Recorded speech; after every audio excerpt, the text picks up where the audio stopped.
Listen closely. Before you face the 7 ancient enemies, there is something you must understand about yourself. Every human carries a battlefield within.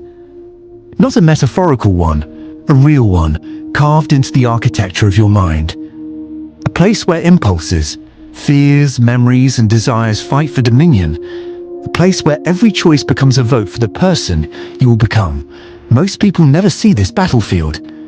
They drift through life as prisoners of their habits, slaves to impulses they never question, obedient to desires that were never their own. But you are here because some part of you refuses to remain asleep. Some part of you suspects that strength is not a gift, but a consequence of brutal self-honesty. So before we descend into the shadows of the 7 sins, you must anchor yourself in one truth. You cannot transform what you refuse to confront. You cannot conquer what you refuse to name. And you cannot escape the enemy that lives in your blind spot. The ancient philosophers understood this. They knew the real war was never against the world, but against the illusions that distort your judgment and sabotage your potential. So take a breath, steady your mind, and prepare yourself for the descent. In a moment, you will face each sin not as a religious warning, but as a psychological trap designed to weaken your will. A trap that Stoics have analyzed for centuries, one that every man and woman must escape if they wish to rise. Beyond mediocrity, beyond impulse, beyond the limitations of an undisciplined life. And as you listen, do not judge yourself. Do not label your past as failure. Shame is useless here.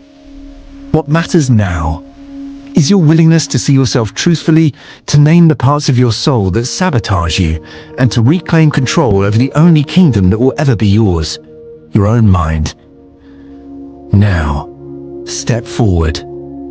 The 7 sins await you. Have you ever wondered why humanity, after thousands of years, still struggles with the same shadows? Why kingdoms fall? Why families break? Why brilliant minds destroy themselves from the inside out? It isn't coincidence. It isn't fate. It's something older, darker, living silently inside every one of us.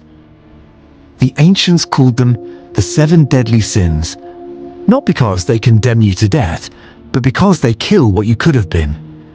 These sins aren't monsters hiding in the world. They're the voices in your own mind. Soft, seductive, patient. Today, you will confront them, one by one.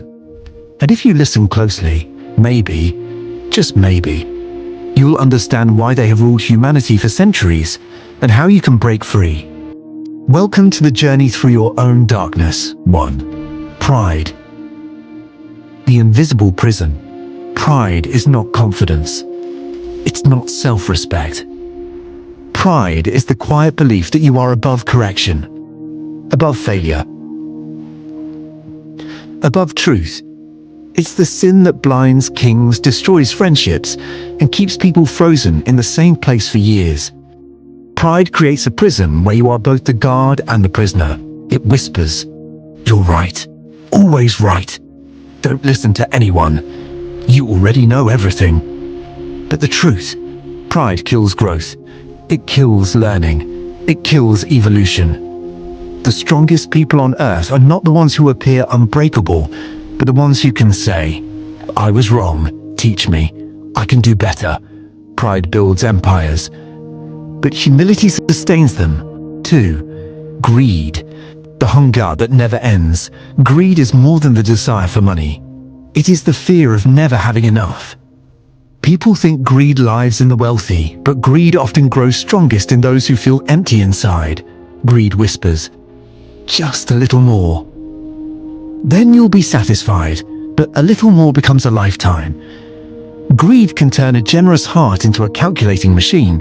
It can make someone choose profit over people, status over peace, things over relationships.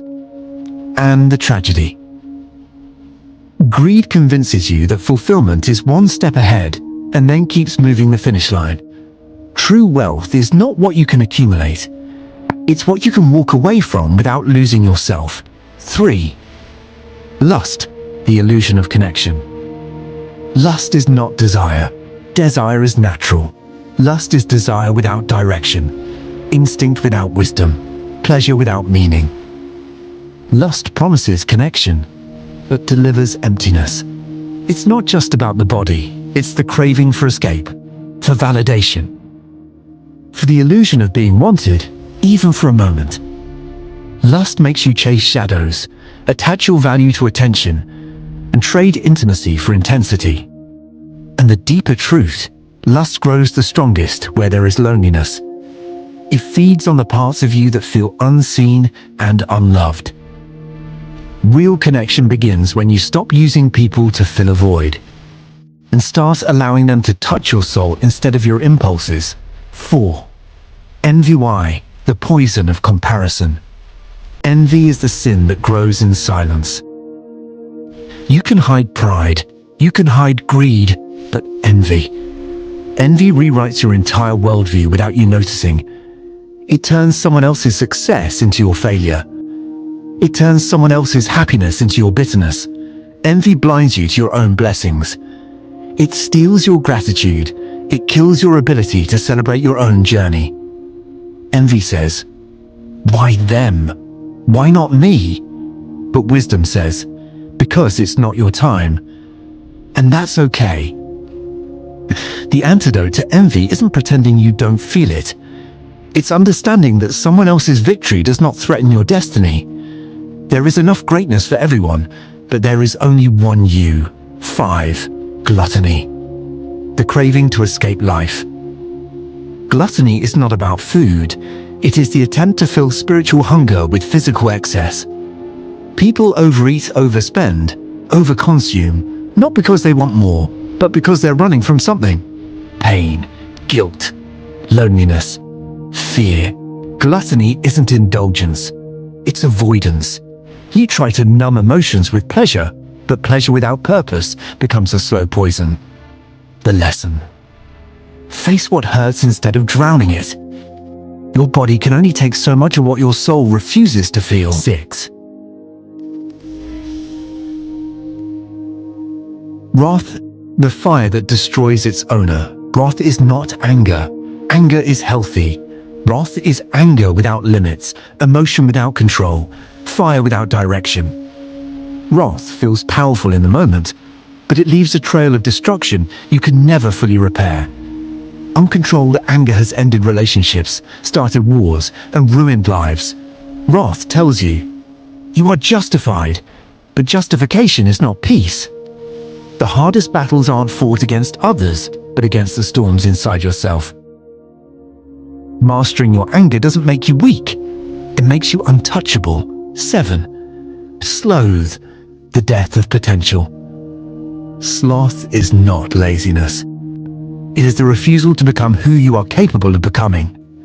Sloth shows up as procrastination, as excuses, as comfort disguised as peace. It robs you silently. Day by day, dream by dream. Sloth whispers, you have time. You can start tomorrow. Until one day, you wake up and realize tomorrow never came. Greatness is not talent. It's consistency. It's showing up even when you feel nothing. It's choosing progress over comfort. Sloth is the most dangerous sin because it doesn't destroy your life. It destroys your potential. Conclusion: the final awakening. The 7 deadly sins were never meant to scare you. They were meant to reveal you. Because every one of them lives inside us. Not as enemies, but as teachers. Pride teaches humility. Greed teaches gratitude. Lust teaches intention. Envy teaches appreciation. Gluttony teaches appreciation. Gluttony teaches discipline. Wrath teaches power. You don't defeat these sins by avoiding them. You defeat them by understanding them. The greatest battle you will ever fight is not against the world, but against the parts of yourself trying to keep you small. If you can face your darkness, you will rise into a version of yourself you never imagined. This is your awakening, your rebirth, your moment. The question is, Will you take it?